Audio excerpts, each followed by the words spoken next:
Today's story is The Road to Federation. This is Isabella. She is travelling by train from Sydney to Brisbane with her family.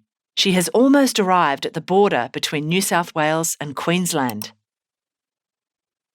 Isabella rests her head on the windowsill and peers outside. She watches houses of various colours, shapes and sizes whiz by until the train slowly rolls to a stop. Isabella and her family gather their belongings and step off the silver train. Why do we have to get on a different train now that we are at the border of New South Wales and Queensland, Mum? Isabella inquires. Isn't there a train that goes directly from Sydney to Brisbane? She asks. A railway guard overhears Isabella talking and pushes a pamphlet into her hands. This will give you all the information you need, he informs her cheerfully. Isabella glances down. The pamphlet is titled The Colonies and Their Railway Lines.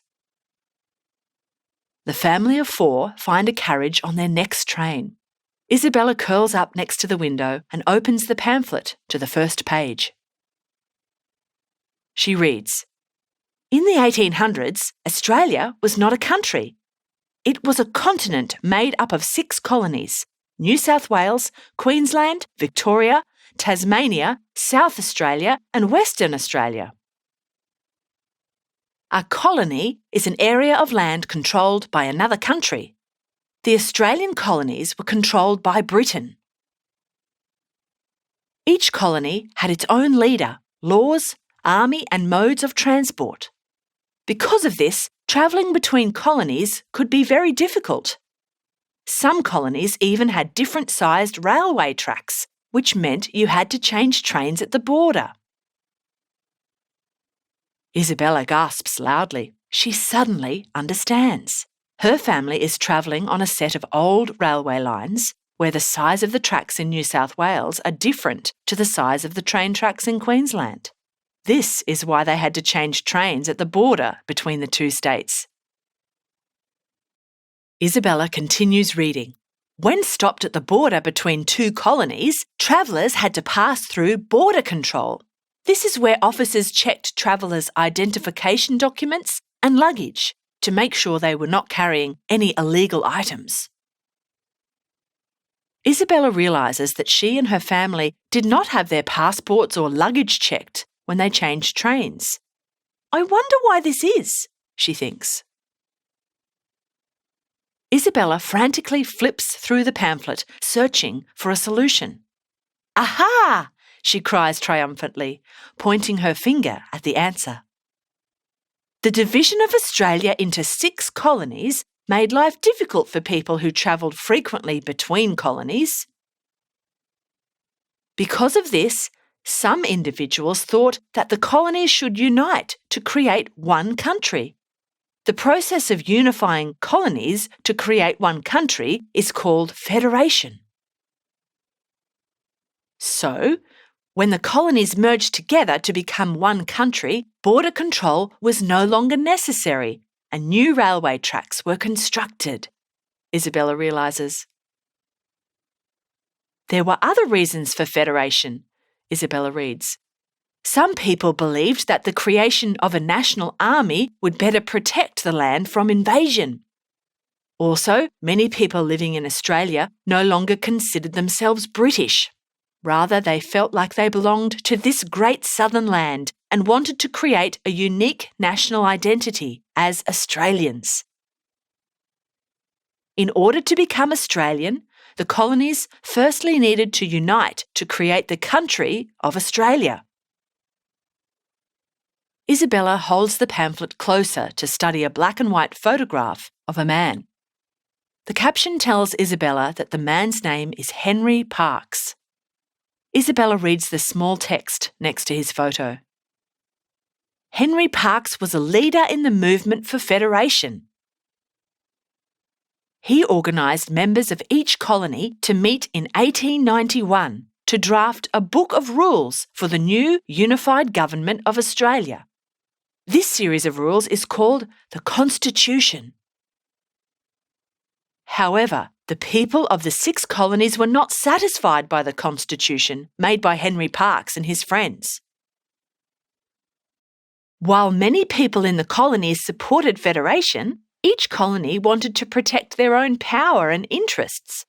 For example, rivalry between the 2 largest and most powerful colonies, New South Wales and Victoria, made it difficult to decide on issues like which city would become Australia's capital. Meanwhile, smaller colonies like Tasmania and Western Australia worried that they would lose their independence and wouldn't have a say in the country's decision-making. In 1899, another politician named Alfred Deakin got together with members of each colony to draft a second constitution. The people accepted this constitution and each colony voted in favour of federation. At first, the colony of Western Australia did not agree to federate, but it soon changed its mind in 1900. The disagreement between New South Wales and Victoria over which city would be Australia's capital was also eventually resolved with the creation of the Australian Capital Territory in 1908. The area was placed roughly between Melbourne and Sydney to satisfy both states. Isabella closely studies the next picture. It is of Centennial Park in Sydney in 1901. This is when Australia became a country, the Commonwealth of Australia, and a new government was created. This government is called the federal government. The colonies are now known as states and territories, and there are also smaller governments called local governments. Isabella draws a pyramid in the dust on the windowsill. She splits the pyramid into 3 parts to show these different levels of government. At the top is the federal government, which deals with all of Australia's needs, including defence, immigration and international trade. In the middle is the state government, which looks after the needs of people living in their state or territory. For example, the New South Wales government looks after road and railway transport in New South Wales, state hospitals, and police and ambulance services.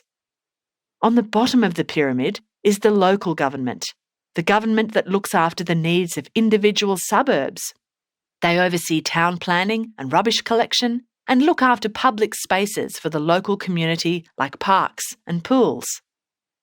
Isabella now knows that federation is of great importance as it was the moment in time when the country of Australia was first created. Many of the country's laws and the roles of the 3 levels of government were first decided when Australia federated in 1901. Isabella suddenly notices that the train is slowing down.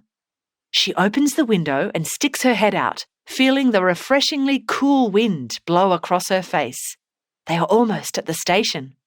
Isabella closes the pamphlet and packs it into her black leather backpack. She smiles at her parents. She can't wait to explore Brisbane. In today's lesson, we learnt that Australia used to be made up of 6 colonies that were controlled by Britain. Each colony had its own laws, leaders, and modes of transport. Many individuals began to think that the colonies should be unified to become one country to make defence, immigration and travel simpler. This occurred in 1901 and is called federation. When Australia federated, the federal government was created. It is responsible for defence and immigration. State and local governments also have powers and responsibilities such as collecting taxes and building public swimming pools.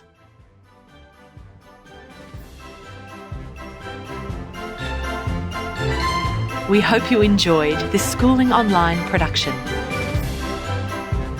Check out the rest of the stories in our Stage 3 History for Kids series to improve your child's understanding of the past.